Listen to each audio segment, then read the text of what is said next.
Today, I'm going to show you how to pack your garden soil with earthworms, the little engines that quietly do all the real work down there. For about $2, not the $30 a bag the garden center wants for worm castings, not the $40 a pound people pay to have live worms shipped to their door in a box. $2 of something a coffee shop will usually hand you for free. Stick with me to the end, because there's one detail about when you put it down that doubled my worm count and almost nobody bothers with it. I've been doing this on my own beds for 2 summers now, and I'm never buying a bag of worms again. Let me give you the number that made me a believer. 2 summers back, I spread about $2 of one common kitchen leftover across a single corner of a test bed. 6 weeks later, I dug 1 shovelful and counted 41 earthworms in it. Then I walked a few feet to a corner I'd left alone. Same soil, same water, no treatment. Turned an identical shovelful and counted 4. 41 against 4. Same bed. The only difference was the $2. And earthworms aren't a nice to have down there. They're the difference between dirt that grows things and dirt that just sits. They aerate the soil, they pull dead material down, and turn it into the richest fertilizer on the planet, and they do it every single day without being asked. People pay good money to put that biology back into their gardens. I'm about to show you how to get it to walk in on its own. So let me name the kitchen leftover, because it's almost insultingly ordinary. Used coffee grounds. The wet, dark stuff sitting in the filter after the pot's already brewed and poured. I didn't grow them and I didn't buy them.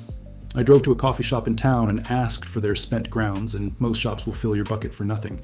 Otherwise, they're paying to haul that soggy weight to the landfill. A 5-gallon bucket comes out to roughly 2 pounds of usable grounds once it's spread.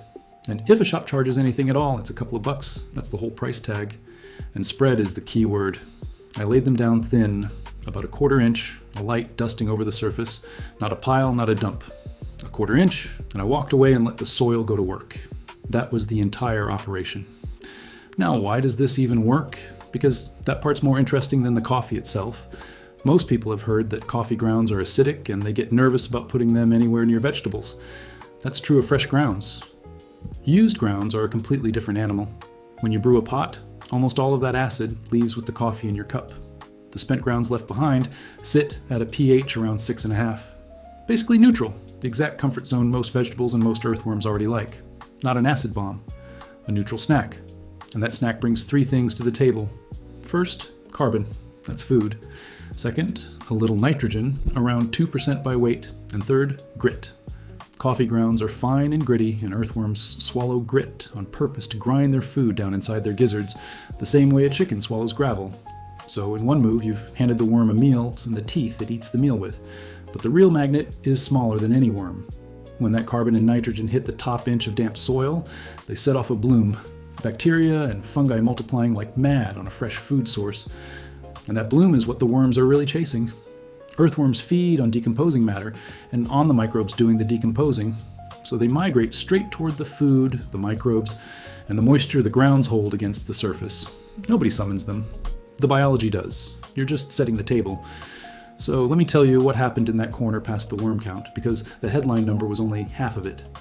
By midsummer, the treated soil had gone soft. I could push my hand straight into it, where the untreated corner stayed tight and compacted. Water drained through it fast, after one of our hard rains instead of pooling on top. And then it did something I didn't plan for. It held its moisture longer between waterings. All those worm tunnels and castings had quietly rebuilt the structure of the soil. The worms were doing the exact tilling I used to do by hand with a fork, except they never stop, and they never chop themselves to pieces doing it. I'm a tester by nature, so I ran the comparison I knew I had to run. That same season, I bought a $30 bag of premium worm castings and worked it into a 3rd section at the rate on the label. The $2 coffee corner beat it. Better structure, more worms by fall, and it kept improving long after the bag was used up. $30 bought 1 application. $2 built a living population that kept working for free. Now, before you run outside, there are 2 ways to get this completely wrong, and I made both of them before I sorted it out. It cost me most of a season. The first is using fresh grounds instead of spent ones. Fresh, unbrewed grounds still carry their caffeine and their acid, and here's a fact that ought to stick with you. Caffeine is a natural pesticide. The coffee plant makes it on purpose to kill things that try to eat it. Put fresh grounds down and you'll repel the very worms you're trying to attract. It has to be used grounds. The brewing is the step that makes them safe. The second mistake is laying them on thick. People dump an inch or 2 of wet grounds down like mulch. Figuring more has to be better, it's the opposite. A thick layer of those fine grounds mats together and turns water repellent. It starts shedding water instead of soaking it in. And underneath that mat, the layer goes airless and sour, and that drives worms straight off. A quarter inch breathes, an inch suffocates.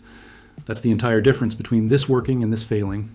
And tied right to that, don't till the ground's in. Every instinct says to work them down into the root zone. Don't. The worms that build your topsoil feed at the surface and pull material down on their own schedule, on their own time. Leave the grounds sitting up top and let the worms do the hauling. Bury them yourself and you've done the worm's job for it, badly, and cut it off from the surface buffet it came up for in the first place. And I won't give you a one-sided story. Buying castings and mail-order worms isn't a scam. They genuinely work. If you're starting a brand new, sterile raised bed with no life in it yet, or running an indoor worm bin through winter, buying them makes real sense. But for an established outdoor bed, the kind most of you are standing in front of, attracting your own native worms wins on every count. It's cheaper, it sustains itself, and it compounds year over year as the population grows and the castings build. There's just no money in telling a gardener to drive to a coffee shop with an empty bucket, so it tends not to make it onto the back of the bag. All right, the timing detail I promised you, the one almost nobody does. When you lay the grounds down matters nearly as much as what you lay down. Put them out in the evening, right before a forecast rain. If no rain's coming, water them in at dusk. Here's the reason. Earthworms surface feed at night and in high humidity. Dusk and damp is when they come up. Lay a dry application down in the middle of the day and the ground's just crust over in the sun, and the worms never rise to meet them. I tested both. Same grounds, same corner, 2 seasons. The midday dry application pulled about 20 worms a shovelful. Not bad. The dusk application, laid down right before the rain rolled through, pulled the 41. Same coffee, same bed. A clean doubling purely from the hour on the clock when I spread it. That's the secret hiding inside the secret. Lay it down at dusk before the rain. So that's the whole thing. Used coffee grounds, a quarter inch thin, spread at dusk before a rain, pulling 41 worms a shovelful for about $2, while the garden center sells you the same biology by the bag. You can build your worms now instead of buying them. If this one taught you something, do me a favor and send it to the gardener in your life. I'll see you in the next one.